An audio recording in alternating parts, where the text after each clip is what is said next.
detonation, so boosting one of these heroes' levels a little bit higher than expected. And you can imagine it's going to go onto the pack leader or even Featherfoot. Like, depends on who does well, right? And especially when you talk about sanctification coming in from the Ziya, you have a lot of spawns coming in from the Agudo spell 1. So when he drops that spell 1 and you're like, oh, that's just free XP, thank you for the donation, I'll take it.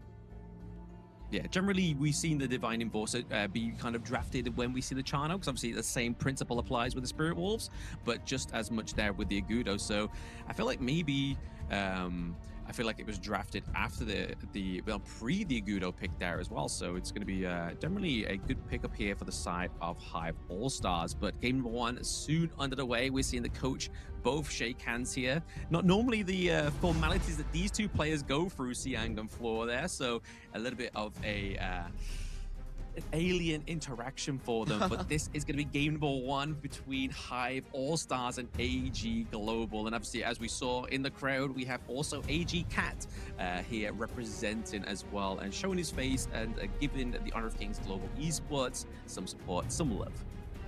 He's always here in all these majority of the events. It's always nice to have such a veteran coming in to share experience and also the joy of Honor of Kings Esports.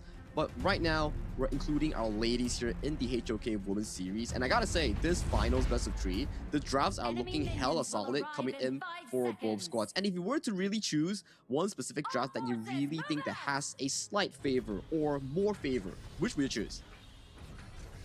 I mean, it's a really difficult one to choose, right? Because obviously there is so much meta picks come through here. Obviously, the way that these two really work is they can both shine, obviously, into the team fights, right? Obviously, we've known that Lung can be played a little bit more assassin-like as well. So obviously trying to get the access onto the backline here. But down into the 1v1 potentials, if you break it down into the farm lane, I'm really liking the fact that the Charno going up against the Lung here as well. Using those Spirit Wolves to kind of like chip away and also try and take away the brunt and make it harder to land those flaming palms. And talking about Long as well, I like the fact that you suggested the Long having the assassin playstyle, and there's also a recent surge of this tank Long build coming in towards the meta, especially in the KIS4 main tournament, where the Long doesn't go for the crit build anymore. He goes for the items like tank items, the bruising items, right? The Frostguard Embrace, the Axe of Torment. It's slightly more tanky by sacrificing the amount of burst that you can actually provide. What do you think of that? I mean, it's really good, right? Especially because when teams generally lock in the Lung as well, right? You know for a fact that's going to be like kind of like the prize target, not only for obviously locking down the kills to get rid of that incredible burst damage, but also to exhaust the infinite vastness. That ultimate that kind of gives you a get out of jail card here. But Woona looking pretty low here, has to go to the health pool just to get their semblance of life back onto the gorge. Ooh, very much of aggression coming in from the early game, coming in from Kitty here. But Woona, very slow and stable. Very conscious of not having to burn the flash. Very good damage calculation as well coming in from the HYVE Clash game. Yeah, exactly. Just knowing when to play to the limits of the side of AG Global, right? Knowing how much each punch is gonna pack onto their side. But this is just, again, AG Global playing to the same strengths as they've been doing, right? Is obviously trying to invade the enemy jungle. I mean, for the side of HYVE All-Stars, that's a little bit of a Brucey bonus there. They're able to get the last hit onto those spike-tailed beasts, the boars, sorry, and able to claim back that little bit of resources that you can see that AG are just slowly but surely trying to get the lead. Yeah, the laning phase coming in for side of all gamers is really solid thus far. We can see top side, Woona went super low thanks to the gank of Kitty, and bottom side though, Fire and Jia putting so much pressure on towards posting Sound Faker. Already going like what, 40% health bar low. So on the first few minutes of the map control, especially the river, I don't think I will see HYVE getting too much of the river control. As we see bot side though, engaged on towards Posty here, has to burn the stun here, takes a Flaming Palm, but with the damage reduction coming in from the turret here, she does get herself back to her safety. Yeah, I feel like it just got a little bit more harder here for them to actually get the takedown onto the Zhongfei. Oh, okay, right, the wing comes through with the Flaming Palm. Seed. Okay, the Spite Link's shield here does get him out of safety here, has to flash.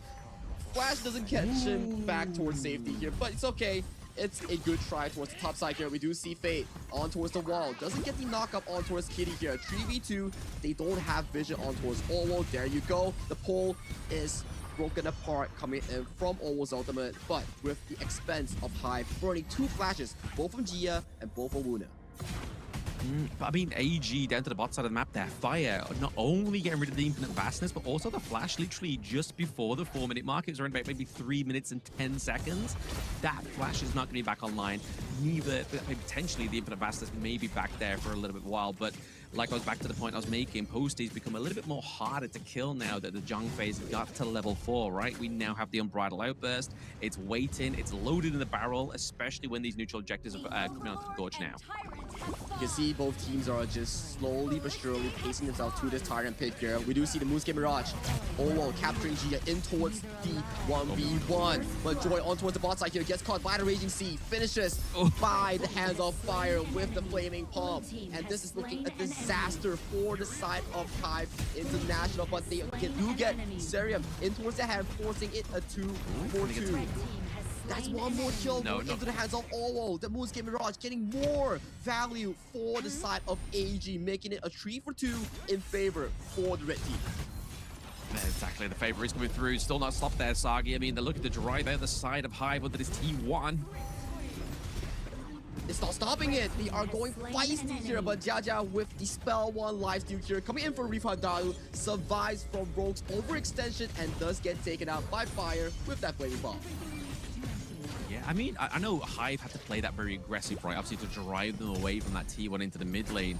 And I think it was a very well done job there that nobody actually died in that effort. So Wuna playing very well, being able to clean out the minion wave, but also drive away AG Global at that same time. Because I feel like if that was not the scenario, if that did not take place, we could potentially see that T1 takedown. And that would have been monstrable here for the side of HYVE All-Stars, considering they are behind by around about 1.6k gold. Almost 2,000 as well, right, Blam? And with that early game play coming in for side of AG, we do see a steal coming in from the side of HYVE's Rogue here. They don't get the steal, they lose Rogue, and that is just a massacre coming in for the side of HYVE here. Everything is going wrong.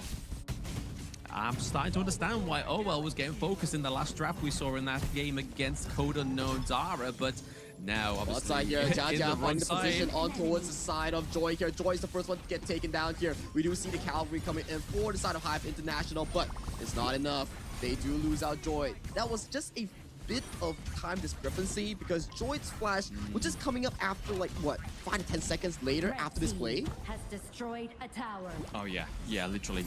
It should have been the timers should have definitely been a little bit more aware here for the side of HYVE All-Stars Joy, but unfortunately, sometimes you do make these mistakes in these high-tense situations here, and especially with so much on the line, right? I mean, this is the grand finals of the Honor of Kings Women's Series 3, so there is going to be some nerves. There is going to start to sort of show some mistakes come through, and unfortunately for the side of HYVE All-Stars, that mistake's definitely cost them the bot side of the map here in terms of that pressure being created. But now you can kind of see the AG Fire. They're like, right, okay, we got bot side. Let's try and just funnel everything into Fire here. Let's get that gold discrepancy into the bot side of the map against Chano into our favor.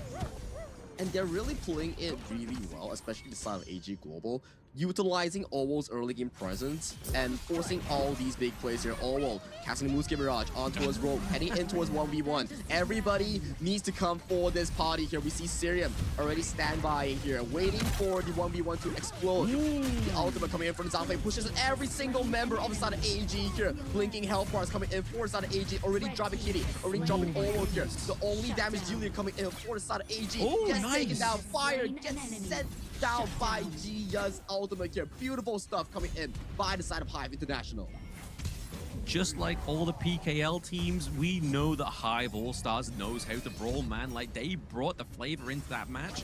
It looks like they're going to get the T1 here into the mid lane for themselves. They've just brought themselves a one-way ticket back into this match. They just need to equalize this gold lead.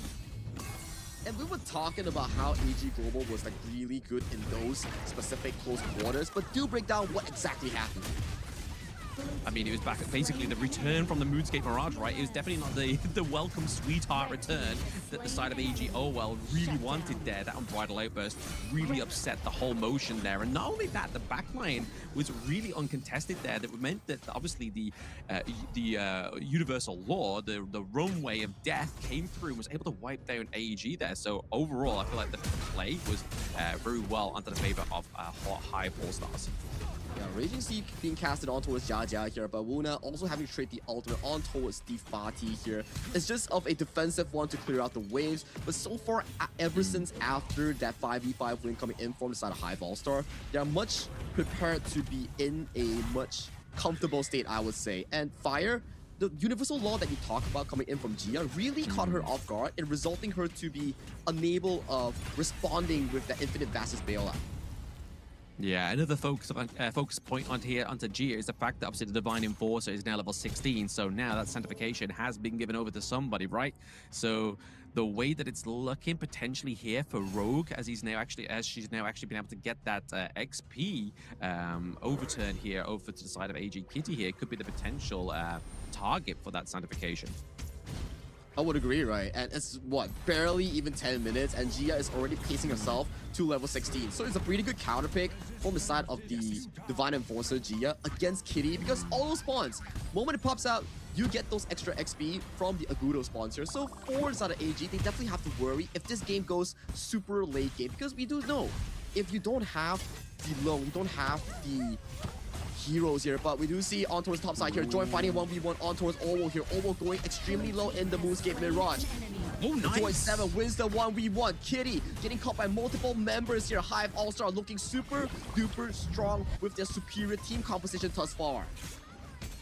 I mean, out of everybody, I mean, Chano's probably like one of the scarier ones to actually take into that Moonscape Mirage, right? Because obviously you've still got the blessing of those walls that you can take with you. It's kind of like playing like a 1.5 versus a 1.5 v1, right? Like, so you've got those spirit wolves, you've got the extra little bit of damage come through, and obviously you've also got the at this point in the game, right? You're getting to around about the 10-minute mark, obviously level 12 here, XP lead for Joyd 7 as well over AG Fire, which is actually, like you were saying, Sagi, a bit of a sign of the times that AG Global, they need to start focusing more here onto Fire because they've lost the gold lead. They lost the goal lead, they lost the Tyrant, and that play coming in from Droid 7 really set the discrepancy apart in terms of that gold deficit here. Like what, 4 or 5 minutes ago, we were looking at AG holding a 4,000 goal lead, and right now, with 2 back-to-back successful fights coming in from HYVE, they successfully not only got the Tyrant, but look at the goal lead right now. It's super in their favor, and Posty's position is not revealed yet. He might get a beautiful and bridal outburst here. It would be great. Oh, he did disconnect, but ooh. We do see the 1v1 between Muna and also Owo in towards Moonscape Mirage, but the steal coming in from Rogue, getting the Shadow over under the noses of AG Global here. Owo, Seria both taken down. Fire, the next one, has to pop the infinite vastness here. The late game potential of the channel is showing right now. So much damage here. Leaping towards the walls, getting the final shot on towards Fire here. Beautiful. 4-for-1 exchange, plus the overall steal in favor of HYVE All-Star. Fantastic display there, Sagi. Not only just dismantling that team fight there on the side of HYVE All-Stars, thanks to obviously the late game potential here of this draft, but also Rogue using that Hardened Jade Steel to get that crucial kill theft. That really saved the side of HYVE All-Stars.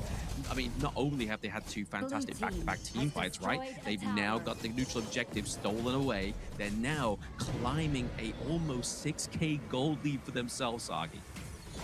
The storyline is just beautiful, right?